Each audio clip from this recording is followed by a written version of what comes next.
Hey everyone, it's Julian, and today we're going to be covering this forest list that I built. Forest has been a little up and down right now in the community. There's a lot of people that say it's really bad. I'm more on that side, but there are a lot of grinders, especially in Japan, that are just playing a full like turbo Roach version that has seen a lot of success.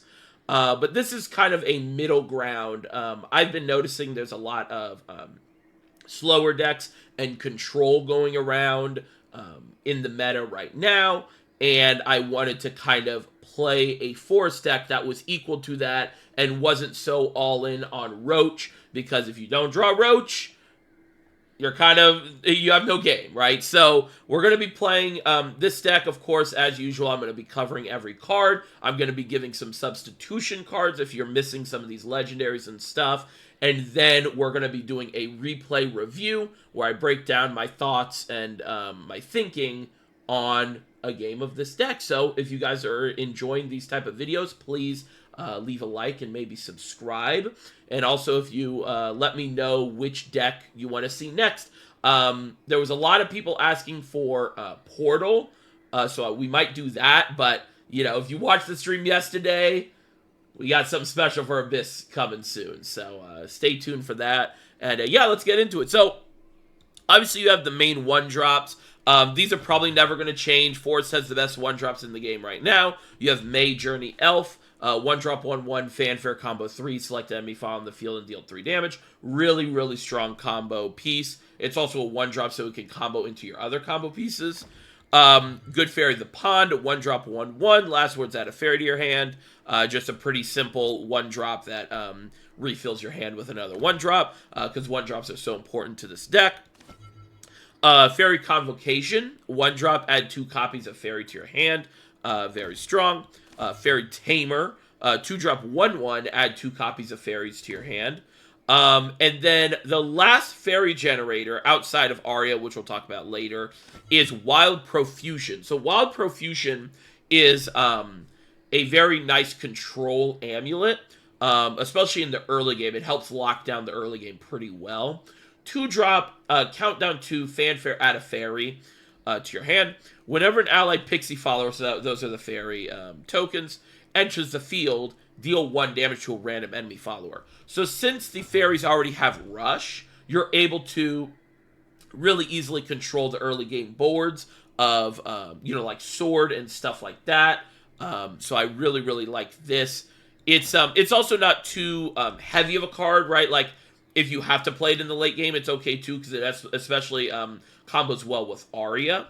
But yeah, that is Wild Profusion, and that sums up the fairy generators. We have just a few less fairy generators because we are not so locked in on Roach in this deck. The next card we have, which I only have 2 copies, I would play 3 if you have it, is Lily the Strong. This card is extremely strong. 2-drop, 1/3, combo 3, select an enemy file on the field and change its defense to 1. And then on evolve, draw a card and select the enemy file on the field and deal it 1 damage. So not only, this card has like so many uses, because not only can you combo it with fairies in the early game, you don't even have to evolve, and then you can rush the fairy in to the 1 health guy, and you can take out a lot of things. She also has an insane evolve effect where you don't even need to swing your fairies in, and the fact that she draws a card as well is really, really nuts. This card is one of the strongest forest cards. Speaking of one of the strongest forest cards, probably the strongest forest card is Killer Rhinoceros, 3-drop, 0/2. Fanfare, give this follower +X/+0. +X is your combo, and it's Storm. This is the main way that most of the successful forest decks right now have been able to finish games. Basically, getting to the late game with a bunch of 0-cost cards in hand or fairies in hand, and then playing Roach maybe 1 or 2 times, depending on what your board state is and what the opponent's health is. And you are able to win the game.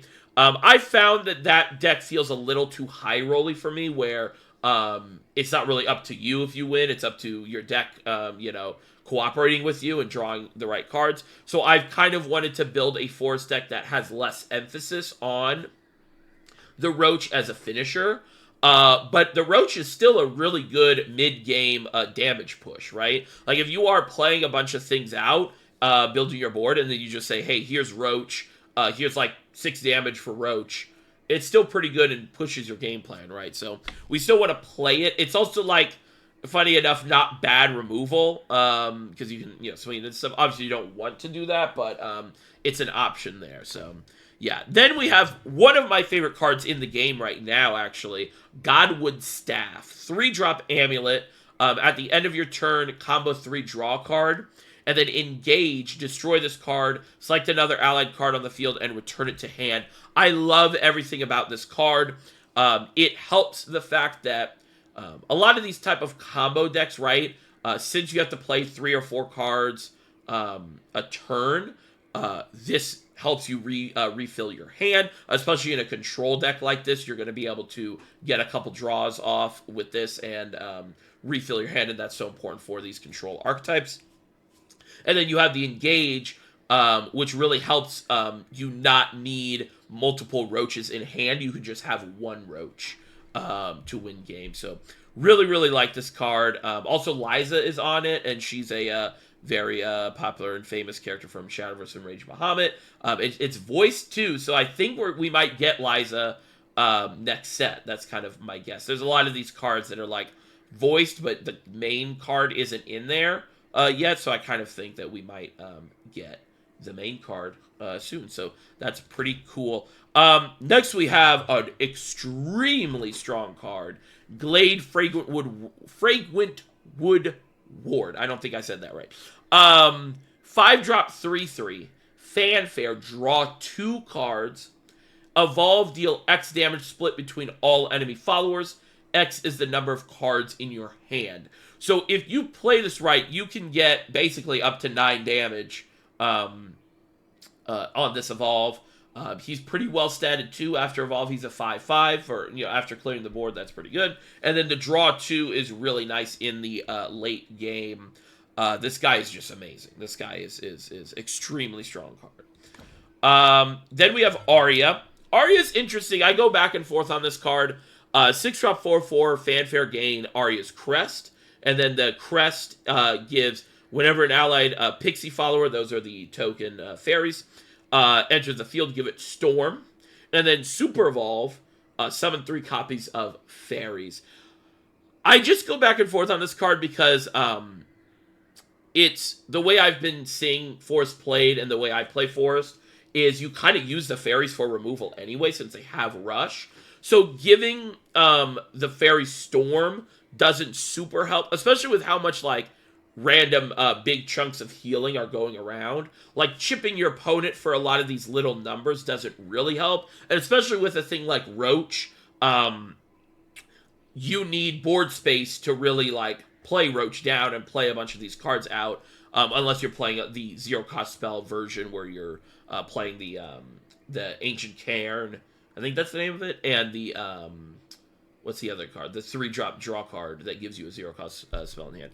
But she is just a really high-value card. She's a very high-value Super Evolve, and especially for a control deck like this, we just want value. We just want value, and our Fairies gaining and a little bit more value is really strong. Of course, like I said, if you combine her with the 2-drop Amulet Wild Profusion, you're getting even more, like, board damage on that turn when you evolve her. And you can still use the Fairies for removal. So yeah, I like Arya in this deck. I just don't know how strong of a card she is. Next card, of course, is Olivia, the best card in the game. Kind of needs no introduction at this point. But she's pretty good in this deck because you have so many cheap guys to drop down an Evo. There is sometimes an issue with hand size. But thankfully you have a bunch of cheap things anyway, so you don't need to worry about overdrawing, because you can just play a guy out, Olivia, draw, and then maybe play another guy out, and then Super Evolve and stuff like that. Then we have one of my other favorite cards in Force, Aaron, Crystallian Frostward. This isn't played a ton, and I kind of understand, but when I see this card, it makes me want to play a control version of Forest. It is a 7-drop 6/8 Fanfare. Destroy an enemy following the field, and then restore 2 defense to your leader. And it has Ward. I really, really like this card. Huge ward that just comes down and clears a thing, heals you a little bit. And obviously there's a lot of hard removal in the game right now, but making your opponent use that hard removal on a 6-drop 8 or a 7-drop 6/8 ward as well, so you can stop a lot of things. You can also like super evolve this, and it's an 11 health thing against decks that don't have hard removal. I really, really like this card. And I think once the Forest card pool expands, we could see a deck that really, really is hard control, and we don't have to play these like roaches and these small things, and we can play more to an end game of like getting to Aaron, getting to even Rose Queen, and maybe even Kakitus. Really, really like this card, and it's a card to look out for in the future for sure. Next card we have Bale. I really don't like the design of this card, but he's very strong. 8-drop 4/4. Activates at hand whenever an allied follower leaves the field. Reduce the cost of this card by 1, so it becomes a 0 cost. And then Fanfare. Select the enemy follower on the field and deal 4 damage. This card just feels so bad to play against and to play with, because it's like, wow, if I drew Bale 2 turns before, he would have been 0 cost, I would have won the game. And my opponent, it's like, oh, here's 0 cost, Bale, Roach, bounce, Roach. You know, it's like, okay, sure. But he's so broken, you have to play him. Very, very, very strong card. And it's still good in this control deck, right? Because it's a removal a little bit. And you're not so forced to get him down to 0, which I do like. Even if you get him down to 2 or 1, it's still pretty good. Last 2 cards here. Opulent Rose Queen. I only have 1. I'd want to play more. And this is a cool card. I don't think it's strong right now. But we see so many of these other control win conditions that are like pretty slow, arguably slower than Rose Queen. Doing pretty good right now. That I feel like she could be good in the future, or we find a build for her that is good, where we could get to the late game and be able to drop this 9-drop 6/6 and not die, basically, like be at full health. But anyway, so she's a 9-drop 6/6 ward, Fanfare, transform all Forestcraft cards in your hand that cost 1 or less into Bramble Burst. Bramble Burst is a 1-drop, deal 3 damage to an enemy follower or enemy leader. So in this deck, you can really combo. If you get her off, you can combo with Roach and only need like a couple of these Bramble Bursts, and then Roach, and then you win the game. It is a little hard to get a full hand of 1-drops. But as long as you hit 4 or 5, it's pretty good. And yeah, it's an interesting card. It's just kind of an alternate win condition. And I really like the card. And I hope we can find a build for her that'll be pretty good. And I'd like more copies to try. So yeah. And then last card here, we're a control deck, and we're just playing Kakitus as a 1-of. Like I said, there's a lot of control decks running around, and in the control mirror, it feels a lot like Kakitus is necessary. I think Kakitus, we can have this discussion maybe as a separate video, but I think Kakitus is the most, not necessarily meta warping card, but it's the most meta relevant card right now. It's not necessarily the best card at all, but the decks that I've been playing, I always am just like, let me just throw a Kakitus in, you know? So, yeah, we're playing Kakitus. It's weird that it says 3-of, but I'm only playing 1. I guess that's just because I own 3. That's kind of misleading, but I'm only playing 1 in the deck. So, yeah, that is the deck. Let's talk about a couple replacements here soon. That is an alarm for me, sorry. Let's talk about a couple card replacements. Arya, like I was talking about, I don't think Arya is like that amazing anyway. So either Arya or Olivia can turn into Selwyn. I actually really like Selwyn. And I think he's kind of low-key, like really good in almost every Forest deck right now. 7-mana 4/6 Storm, Super Evolve, return enemy follower to the opponent's hand. Really like that effect. Really easy, just throw in replacement for Arya or Olivia. And then you could maybe mess around with like a Deepwood Fairy Beast if you are like really getting to the late game. Fairy Beast with a couple Bales maybe could do it. Rose Queen and Kakitus you can kind of just replace with, let's see, what do you want to replace it with? I think that if you do not have Rose Queen or Kakitus, you probably want to try to play a little bit more into the Roach. So you probably play some of these cards like the Fragrant Whispers, that is a draw card and adds a bounty to your hand, which is a 0-cost spell. And even like stuff like the Lambent Cairn to get even more 0-cost cards. That are also heals, by the way, right? Bug Alert is another card you could add for the early game removal. And then, of course, you could add your Bell Ringers and stuff. Oh, I didn't know. Oh, wow, I didn't know you could do that. You could change Bell Ringer to the default art. That's awesome. Well, I'm definitely going to do that. That's cool. But yeah, those are the replacements I would say. Not too legendary heavy because Olivia and Arya are very easily replaceable with Selwyn. Maybe even an Apollo if you are, because he's just so good in control decks. So yeah, we're going to go to a replay review, and I'm going to go talk about my thoughts and thinking about a game we play here in a second. So hope you guys stay tuned, and thanks for watching. See you there. All right, here we are on the replay review. We are playing Abyss. I think that it's going to be an aggressive Abyss list. And typically that is most of the Abyss lists right now, where they're playing a bunch of the 1-drops and the Stormers and stuff like that, and a lot of direct damage. So my thinking is that we throw Kakitus back, because we're probably never getting there. And then I think we're going to throw Roach back, because we're not, like, with our hand right now, we're not going to really get to a spot where we're going to be able to combo Roach out. And we're kind of just trying to survive till the end of the game. That is kind of our goal. And then we get, more value at the end of the game than they are, because they are playing an aggressive deck. So we throw those two back. We get the Fairy Tamer, which is really nice. And we get the Olivia. So we draw into another Bale here, which is really interesting, because now we have the Fairy Tamer, and we basically have 3 confirmed bodies that we'll be able to kill off to get Bale down. So we're looking at trying to get Bale down to be able to remove some things on the board and establish our own board to, retake the game, because we're probably going to lose the board in the early game just because Abyss's 2-drops are very, very strong.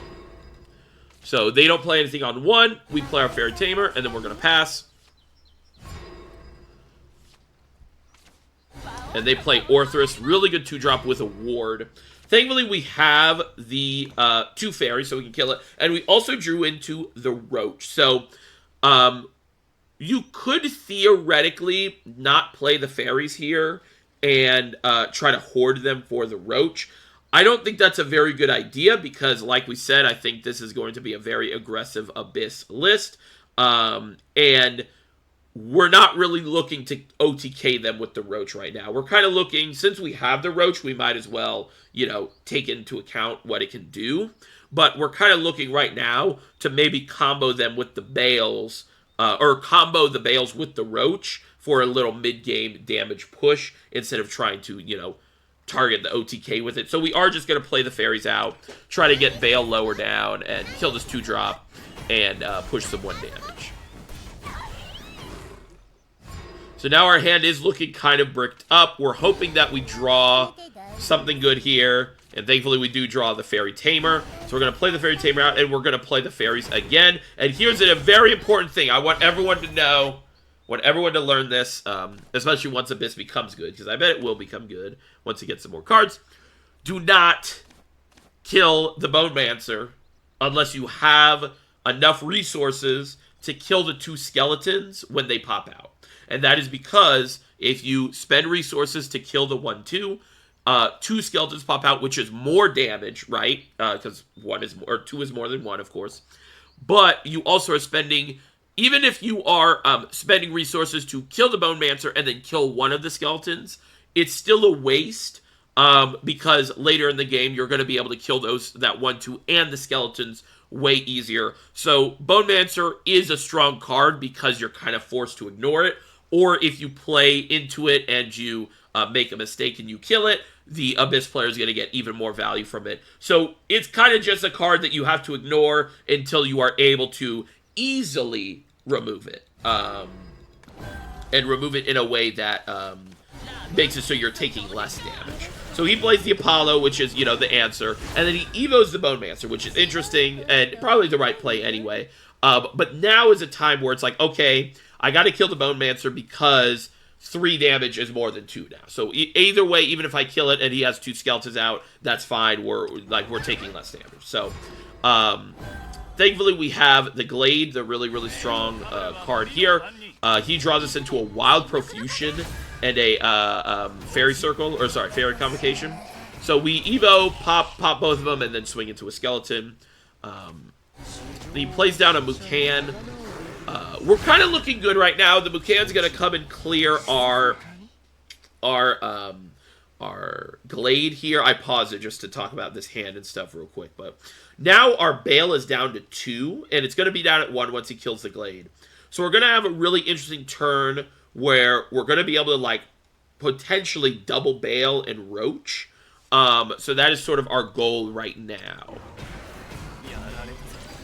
And then he coins out the 2-drop Lesser Mummy. So now it's a little scary. So what we're going to do is, I wish the pause was easier to do because I wish I could just, can I go, like, just go back to this turn? Oh, I can. Okay, nice. That's cool. Okay. So we can kind of, like, rewind a little bit. So let's talk about this turn here. Oh, wait, no, this is not my turn. This is, okay, here we go. So we draw into another Wild Profusion. Our goal here is we want to clear the board, and because we have 2 Bales at really low cost, our Roach is going to just be able to come down and do some damage.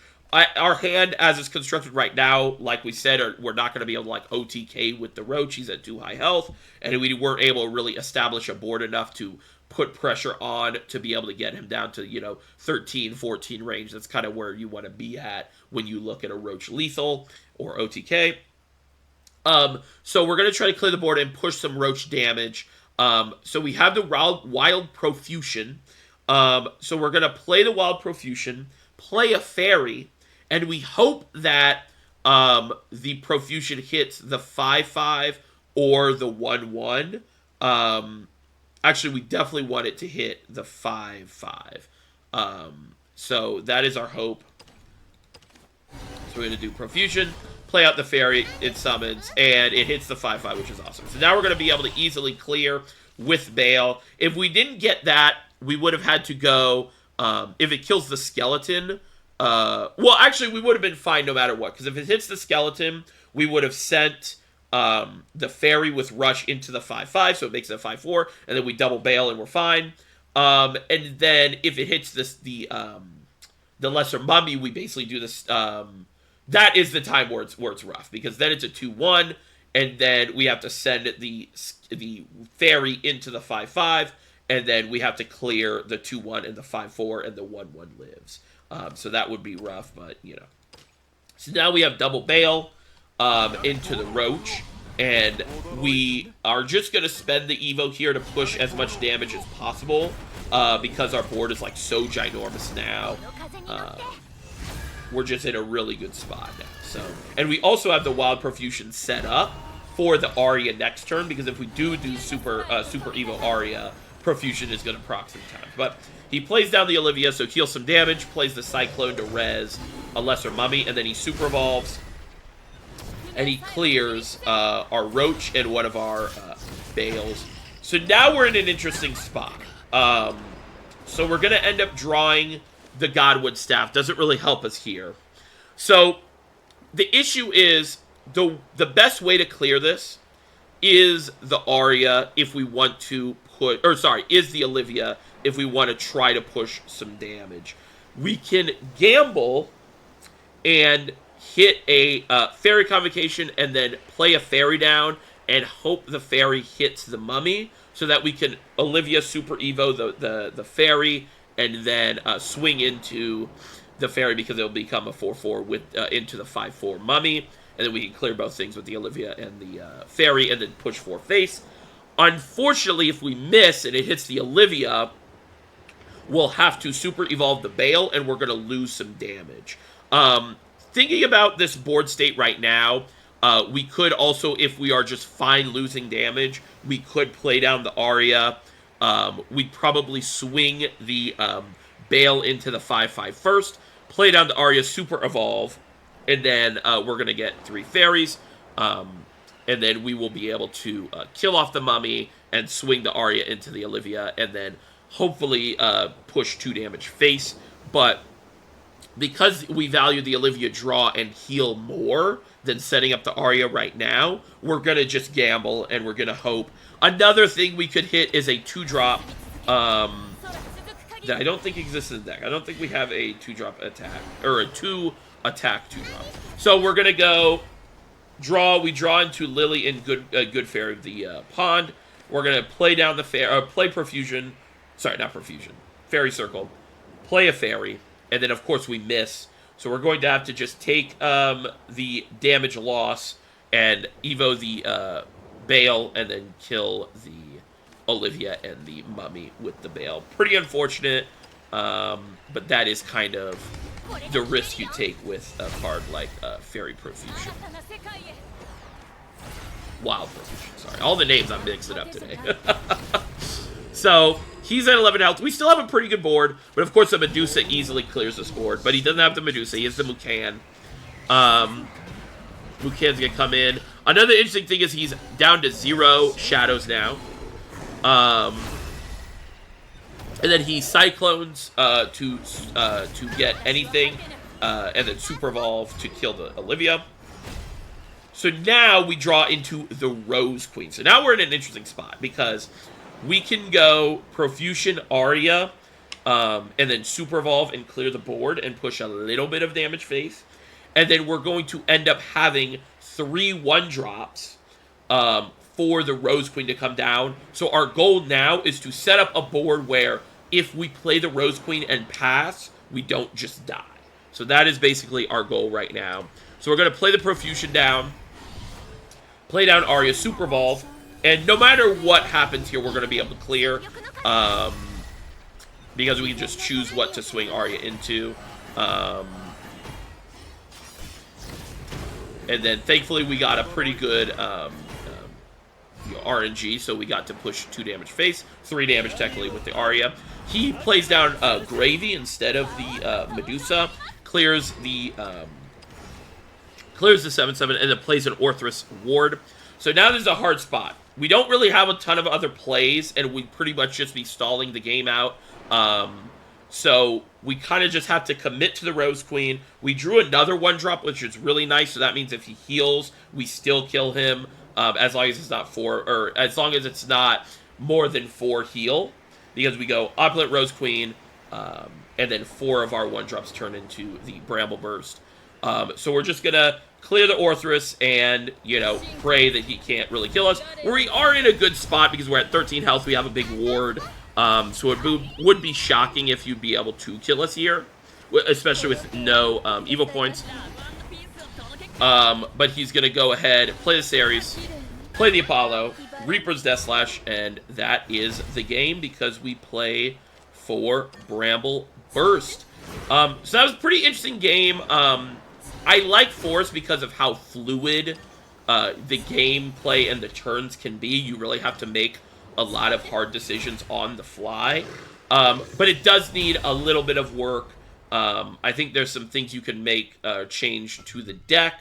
I do think like Arya is just a little weak. It might not have a place in a control version like this. Obviously, if you had another Lily, if I was drawing Lilies more, that would also help as well. But yeah, that is Force. Hopefully you guys enjoyed. Hopefully you guys learned something maybe. And if you give Force a try, let me know. Let me know how Force is going for you guys, because I know it's a very popular class. And yeah, thank you guys for watching. And let me know what decks you want to see next time. Hope you guys have a great one. See ya!